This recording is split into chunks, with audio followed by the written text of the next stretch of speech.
Sarah had always been fascinated with photography. From an early age, her parents would buy her disposable cameras, and she would quickly fill them. Every week, several would have to be deposited at their local drugstore for development. It was her only passion, and they could not deprive her of it. Her room was wallpapered with snapshots of anything she found beautiful. It was no surprise to them when she chose to make photography her main focus in college. Her parents had stressed to her the importance of a balanced education, but Sarah had one goal in mind: becoming a photographer. Sarah's first year was a struggle. She had not been fully prepared for the course load she would endure. The courses that did not directly involve photography left her barely passing. She put forth enough effort to make her way through her first year. Summer break would be long, and her passion was too strong for such a lengthy downtime. She was always open for any opportunity to learn more about her craft. She questioned all of her professors of possible summer programs or workshops to improve her skills. It had been frustrating for anyone who encountered her, but they obliged with any information they could provide. One of these particular tips led Sarah to a small studio downtown. It was a stout 2-story building among several local businesses. The windows were adorned with tribal decoration that blocked the view of the inside. The sign on the door indicated they were open, so Sarah made her way in. A bell jingled as she entered the door, and she immediately noticed walls were draped with patterns of intricate design. The patterns pulled her focus to them as she made her way to a desk positioned just inside the door. She laid the camera she had brought with her on the desk and scanned the top of it. It was covered with various trinkets from an array of cultures, and in the center sat a bowl that burned incense. A frail Native American woman stepped from the doorway just behind the desk. Her eyes were glassy, and her hands trembled as she fumbled through the trinkets on the desk. The old woman's hands touched Sarah's camera, which caused her to pause. The woman stepped back, gasping, and began asking who was there. Sarah had been startled by the noise and the sight, stepping back and covering her mouth to silence her own deep breath. It was obvious the woman was blind, and Sarah was unsure how to respond. The two stood in silence for a moment before the woman spoke again. "I know you're here. Just tell me what you've come for," the old woman said. Sarah stammered. I was told you could help with my photography? The fear on the woman's face transformed into a smile. "So you like taking pictures?" Sarah started to nod, but noticed how silly the action was. Yes, ma'am. "No need for formalities, dear. If you came to learn about photographs, then follow me," the woman replied, as her hand waved toward the doorway she had emerged from. Sarah hesitantly made her way around the desk, taking hold of her camera as she went. The room beyond the doorway was dark, and the only light came from the candles that sat sporadically around the room. Sarah followed, but a sense of fear crept into her mind. She had never been in a place like this, and something about it felt wrong. The old woman seemed harmless enough, but the images plastered on the wall were less than inviting.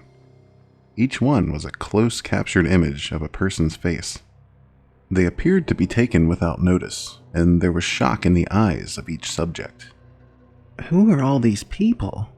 Sarah said as her eyes scanned the room. The woman turned and her hands waved about.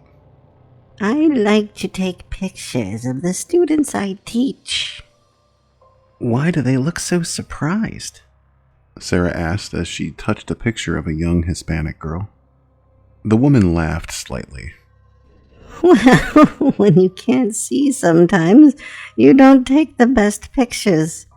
I miss being able to see my work." Sarah turned to see the woman standing behind a very old camera. It was the type that still required a flash cube. The woman pointed to a chair that was placed in front of a black drop cloth. Sarah turned to the seat, her hands reaching out to touch the silky cloth. Her eyes turned back to the pictures on the wall, and each person had been placed in front of this particular cloth. She turned back to the woman and noticed the lady was preparing her camera for a photo. Sarah stepped closer, but the woman asked her to take a seat. She quietly stepped back and sat upon the chair. I was told you could teach me more about the art of photography, Sarah said, her voice trembling slightly. Oh dear, I am, The woman said.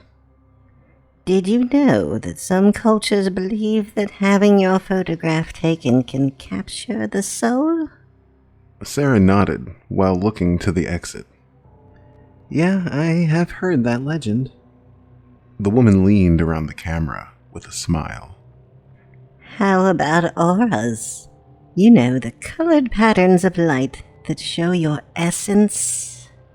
Yeah, I mean, I've never believed any of that, but I have heard of it, Sarah replied as she turned back to the woman.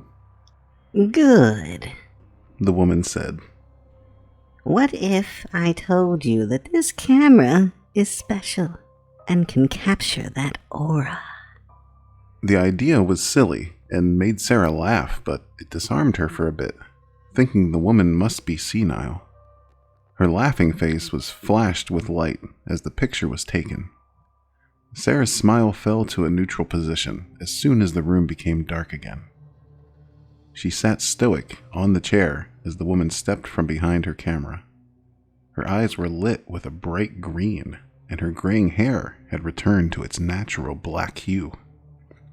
The wrinkles that had littered her face were now gone, and she had all the vitality of someone of a much younger age. Her lips were bright and curled into a smile as she eased Sarah from the chair and toward another door. Sarah's body was forced down a stairwell into the basement as the woman shut the door behind her. She returned to her camera and removed an image of her most recent capture. She placed it upon the wall, her fingers caressing the freshly printed photo. She admired it for a few moments before the ringing of the bell drew her attention to the front of her shop. She exited the back room and approached the front desk. The woman's hands carefully lit the incense that had burned out upon the desk as a young man approached it. She greeted him happily, and he placed a camera upon the desk. How may I help you? Her voice now sweet and smooth. I was told you can help me with my photography, The young man said. Of course. Right this way. The woman waved him toward the back room, and the boy soon followed.